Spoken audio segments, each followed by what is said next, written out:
अब इनके जो गुरु बचे थे सर्किट माने बाण बनाने वाला इतना एकाग्र था कि राजा की सवारी चली गई वो नहीं देखा। उससे उन्होंने सीखा कि अपने लक्ष्य के प्रति कितना केंद्रित होना है। सर्प से सीखा कि सर्प कभी एक बिल में नहीं रहता, जिसकी बिल पाएगा वहीं घुस के सर्प रहता है। तो किसी एक घर पे आसक्त नहीं होना। तो आप लोग ये मत समझिए घर छोड़ छोड़ के कल से चलते हैं, आसक्त नहीं होना गुरुजी ने बोला है। तो दूसरे लोग इंतजार कर रहे हैं निकलो कि हम कब्जा करके नामांतरण कराए। ये अवधूत हैं, उन्होंने अपने लिए बोला।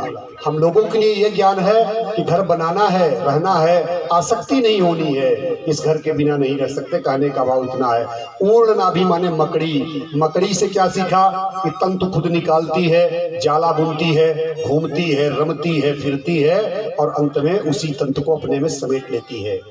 हम लोगों ने देखा कि कोई भी कार्य होता है दो कारण होते हैं, उपादान और निमित्त कारण।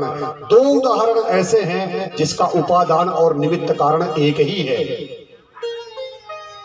जैसे घड़ा बना, निमित्त कारण को मकार, उपादान कारण मिट्टी। ये नेकलेस बना, उपादान कारण सोना और निमित्त कारण सुनार। लेकिन एक तो मकड़ी का जाला है, उसका उपादान कारण और निमित्त कारण दोनों ही मकड़ी है।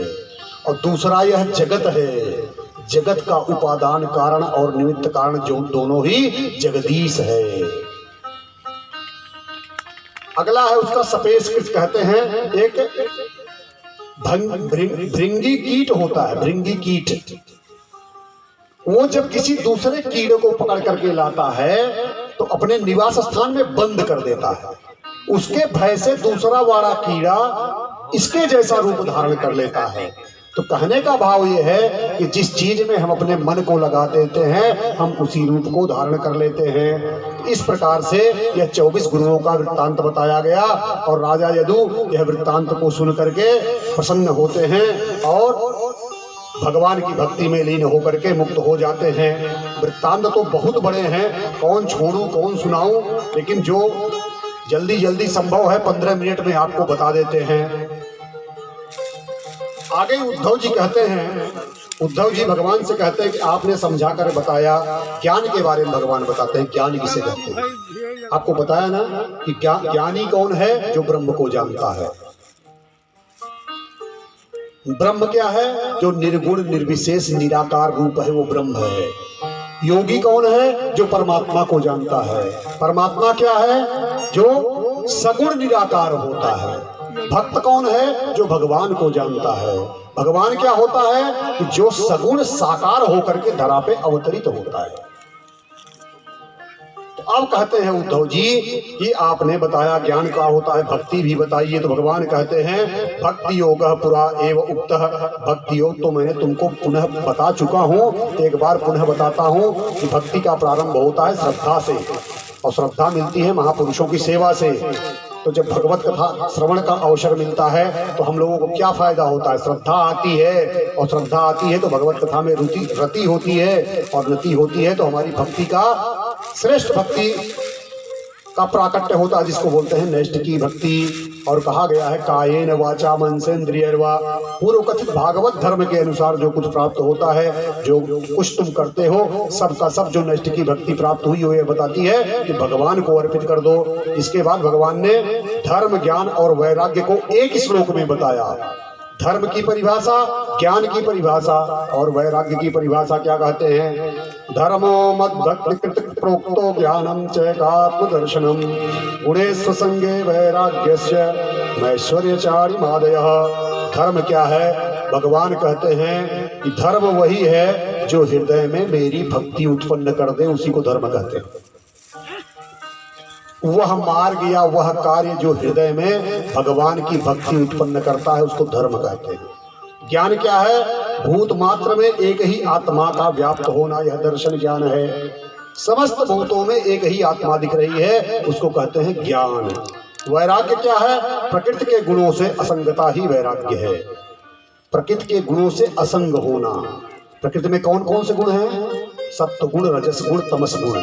और इन गुणों से हम लोग क्या करते हैं, तादात्म्य मिल जाते हैं। इन गुणों को अंग्रेजी में पता है क्या कहते हैं, MOOD, मूड। तो बोलते हैं मेरा मूड खराब है आज।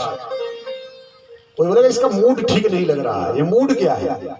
मूड माने ये गुण ही है सत्व रजस तमस। अब मूड माने समझ लेना मूड है, मूड माने मूर्ख। जब कोई बोले मेरा मूड ठीक नहीं, समझ लेना मूर्ख है, भाग लो जल्दी से, वो दौड़ा भी लेगा वो मूर्ख। तो कहने का भाव ये है कि गुणों से अनासक्ति जब हो जाती है तो मन में वृत्ति आने पर भी तादात्म्य नहीं होता, उसी को कहते हैं वैराग्य। अगर किसी व्यक्ति का मूड ही नहीं बन रहा है तो समझ जाना यही वैराग्य है। क्योंकि जब राग रहेगा तो मूड आएगा। सत्व रजस तमस हमारे अंदर है तो मूड अप डाउन करेगा। और वृत्तियों का जाना वैराग्य, अर्थात मूडलेस, बोले ना मूडलेस हो गया है, तो उसको बताते हैं मूर्ख है वो, जो देह को मैं समझता है। जो व्यक्ति कहते हैं मेरी देह है, समझ जाना वही मूर्ख है। ये भागवत में लिखा हुआ है। ये मूर्ख की परिभाषा हो गई। अब बताते हैं दुख किसको कहते हैं। दुखम काम सुखापेक्षा पंडितो बंध मोक्षविद। विषयों से सुख की अपेक्षा करना ही दुख है। विषयों से हम लोग सुख की जो अपेक्षा करते हैं उसी को दुख कहते हैं।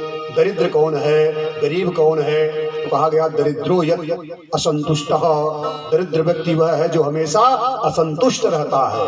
असंतुष्ट व्यक्ति गरीब है, वही दरिद्र है। कोई तन दुखी, कोई मन दुखी, कोई धन बिन रहत उदास। थोड़े थोड़े सब दुखी, सुखी राम को दास। गौधन, गजधन, बाजधन और रतन धन खान। कितना भी धन दे दीजिए किसी को, गौधन, गजधन, बाजधन और रतन धन खान, लेकिन जब आवे संतोष धन, सब धन धूरी समान। तो जो संतुष्ट नहीं है वह दरिद्र है, और जो संतुष्ट है वह अमीर है।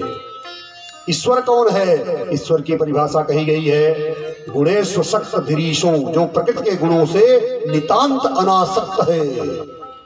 प्रकृति के गुणों से अनासक्त है, समर्थ है, शक्तिशाली पुरुष है, वही ईश्वर है। दूसरे अर्थों में जो वैराग्यवान पुरुष है, जो कहा गया है गुणों से निरासक्त, गुणों से अनासक्त। गुणों से जो अनासक्त है वह ईश्वर है। तो ऐसे व्यक्ति भी जो गुणों से अनासक्त हो जाते हैं वो भी ईश्वर हैं। क्योंकि बताया ना अद्वैत दो नहीं है। उसके बाद ज्ञान योग, कर्म योग, भक्ति योग, इनका वर्णन है। इनको हम आपको सरल भाषा में एक एक लाइन में बताते हैं, आप समझ जाइएगा। 4 स ले लीजिए, 4 स। समय, समझ, सामर्थ्य, सामग्री। समय, समझ, सामर्थ्य, सामग्री, ये सबके पास है। सबके पास समय है जब तक हम दुनिया में हैं। समझ सबके पास है, चाहे छोटा हो, कम हो, बड़ा हो, समझता तो सब लोग है। और हर व्यक्ति अपने को ही समझदार समझता है। जितना हम समझते हैं उतना कोई नहीं समझता है, क्योंकि हम अंदर रखे हैं, बाहर नहीं बता रहे हैं क्या समझ रहे हैं। तो समय हो गया, समझ हो गया। सामर्थ्य माने पावर ऑफ बॉडी, कैपेसिटी, क्या क्या हम कर सकते हैं, सामर्थ्य। और सामग्री माने जो हमारे घर में संसाधन है। इन चारों स को आप इकट्ठा कर लीजिए, समय, समझ, सामर्थ्य, सामग्री। और इसको संपूर्ण सृष्टि के लिए यदि हम लगाते हैं, संपूर्ण सृष्टि के लिए अर्पित करते हैं। सृष्टि में कौन आ गया? मानव, जीव, जंतु, प्रकृति, पेड़ पौधे सब आ गए। तो इन चारों स को संपूर्ण सृष्टि को अर्पित करने को कहते हैं ज्ञान योग। इन चारों स को भगवान को अगर आप अर्पित कर देते हैं उसको कहते हैं भक्ति योग। इन चारों स को प्राणी मात्र को अर्पित कर देते हैं, प्राणी मात्र माने मनुष्य, उसको कहते हैं कर्मयोग। और इन चारों स का अगर स्वयं के ऊपर प्रयोग करते हैं तो उसको कहते हैं जन्म मरण योग। उसके बाद भिक्षु गीत का एक वर्णन आया है।